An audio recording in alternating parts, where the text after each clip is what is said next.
Hello. So, long time no talk, guys. It's just kind of been like a mess of like getting everything like ready to go, and we just haven't filmed.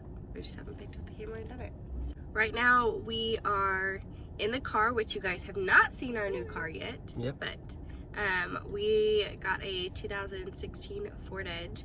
It is my mommy car, and I love it so much. And she drove it once. I've drove it more than once, but I haven't drove it for like more than like 15 minutes. Okay, before everyone goes crazy, we're obviously not moving. We're parked in a parking garage. Like I said, we are in a parking garage. We are at Duke University Hospital. For those of you that don't know us personally, I have a rare autoimmune condition called juvenile dermatomyositis. Are you trying to make that as annoying as possible? Really? That long word. Pregnancy? No. I was talking about my condition. That's how I know you were so focused on your apple. What juvenile dermatomyositis is, it is obviously an autoimmune condition that, like, if you break down the word dermatomyositis, it means the inflammation of the skin and the muscles. Like, easy way to put it is that I can't be exposed to the sunlight. You see yourself. You like when daddy do that? If I am exposed to the sun, then it causes an inflammation in my skin and my muscle. And it is linked with arthritis, so I essentially have arthritis in every joint of my body. So we are at Duke today because this is where my rheumatologist is. They actually have a rheumatologist here that specializes with autoimmune conditions and pregnancy. So I started seeing her when we first started trying to have a baby, and then I have just continued to see her, and technically my last appointment should have been my last appointment with her, but with the fact that we are moving, then she just said that she wanted to see me one more time and that she would just make the appointment with her instead. Most of the time we just come to these appointments and it's like, everything looks great, continue what you're doing. While we are sitting here and Kyle's obnoxiously eating his apple, we are going to kind of talk about what's been like happening this past, what has been happening this past like month. Really not a lot, but a lot at the same time. Right? Yeah. The last we saw you guys was right before Christmas. We had a great Christmas. He loved opening his presents up until like the last like couple, because we were like nearing like an hour of opening presents, so he was kind of over it. And I'll insert like a few clips here. Stop, this is not sponsored by Vitamin Water. See, look, Vitamin Water should definitely take the sponsorship because look, they get a cute baby to go along with it. Yes. Okay, he just likes it because of the color. Get that out of here. We filmed that entire day. I just didn't get around to editing it and posting it because it, like Kyle said, a lot and nothing was happening all at once. Good night, guys. We will see you in the morning. Good morning, everyone. Good morning. Merry Christmas. Grab it. Good job, Bubba.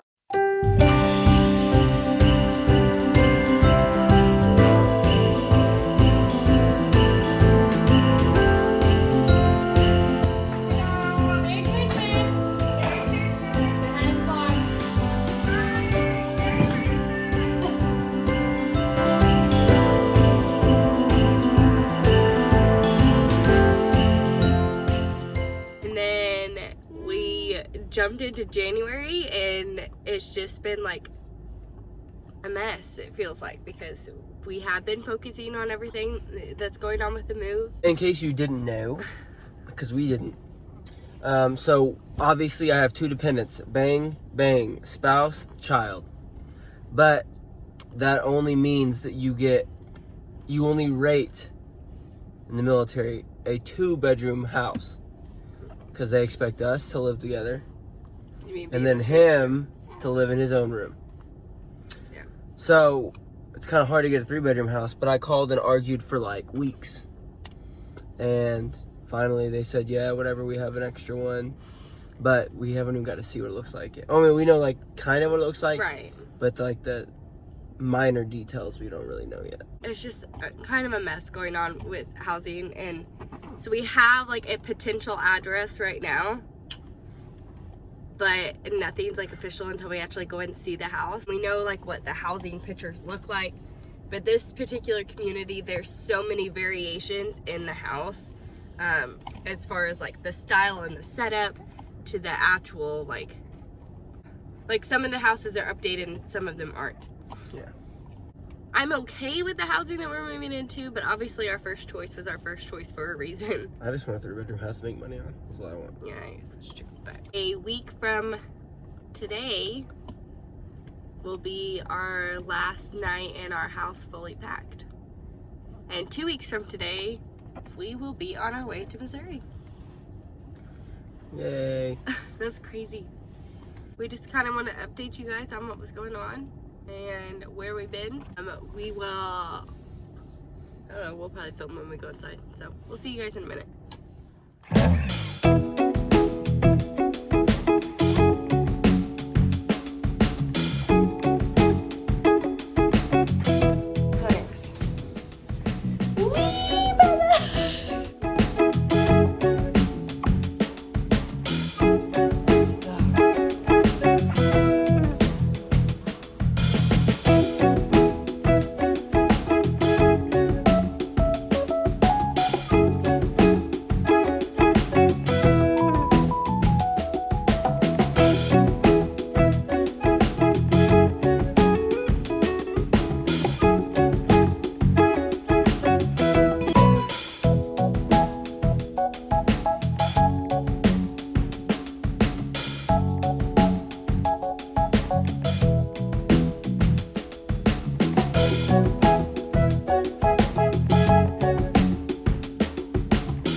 Oh, you dancing over there. What are you doing dancing? Shake it off, shake it off. Oh, where you going?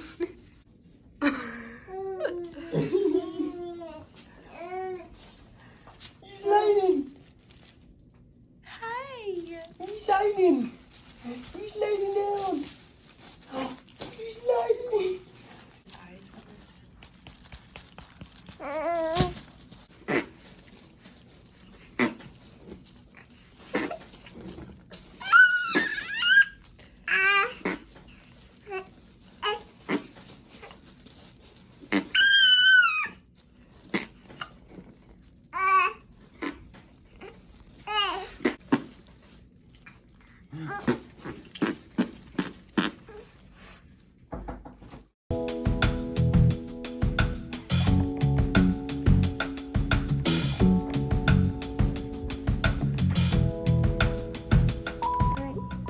My blood drawn.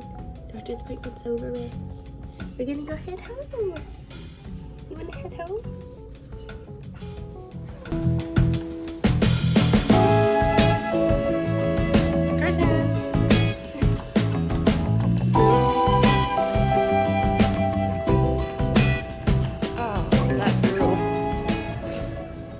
Hey guys, so obviously we are back from my doctor's appointment.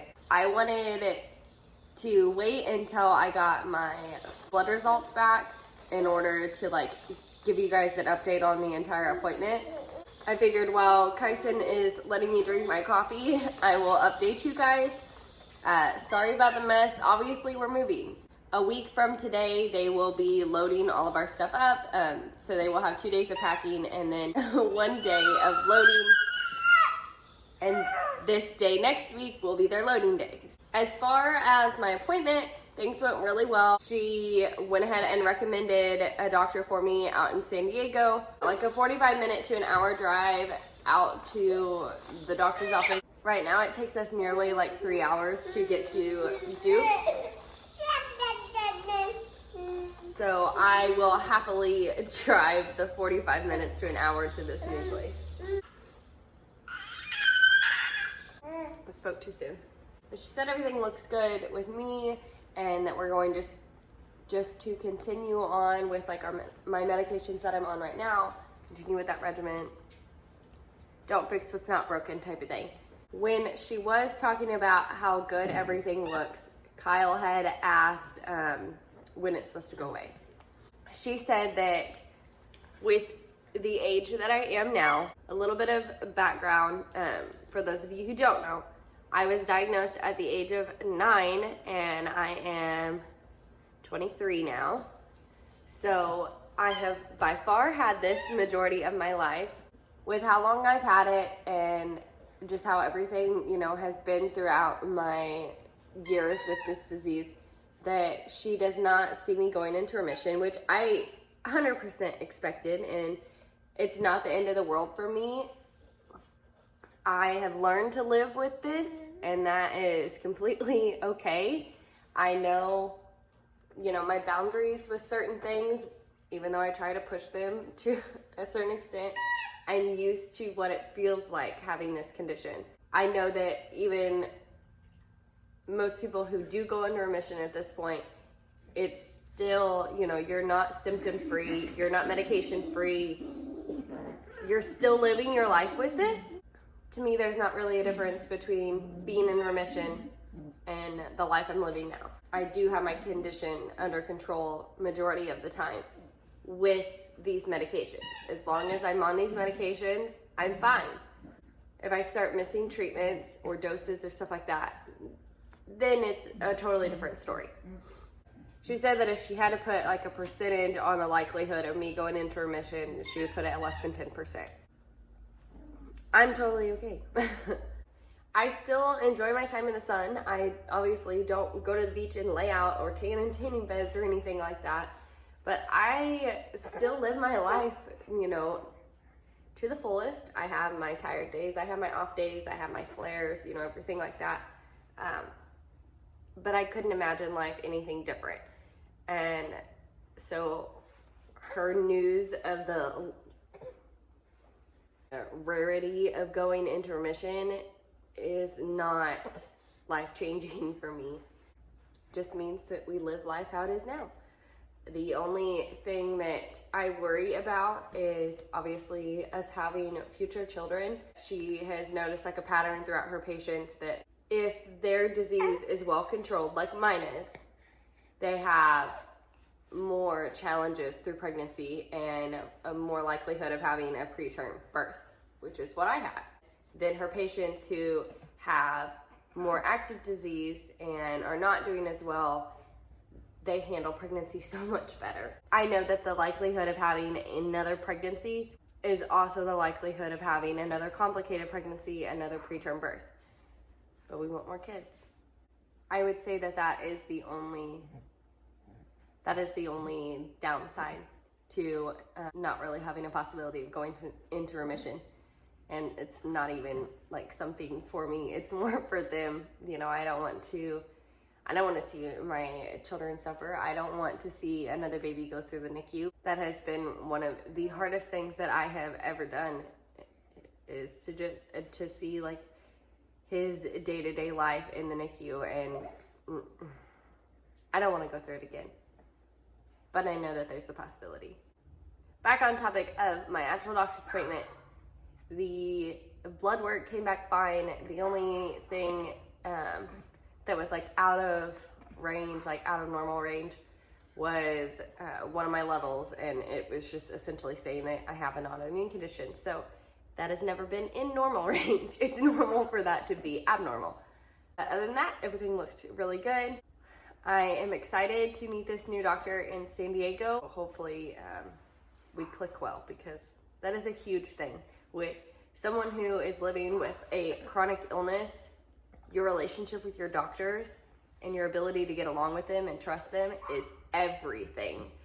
And that is one of like the struggles of moving and switching doctors, is finding someone who clicks. I remember when I was younger and we were trying to transition like out of pediatric rheumatology into adult rheumatology. Oh my gosh, we went through probably a handful or two of doctors, because most of them either didn't know how to handle juvenile dermatomyositis, or we didn't click. We didn't have a good relationship.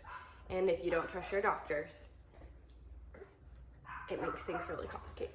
Hopefully everything goes well with the San Diego doctor and its move, that treatments go smoothly. We have everything set up for my treatment while we're in Missouri. We are so thankful for our nurse that we have had here.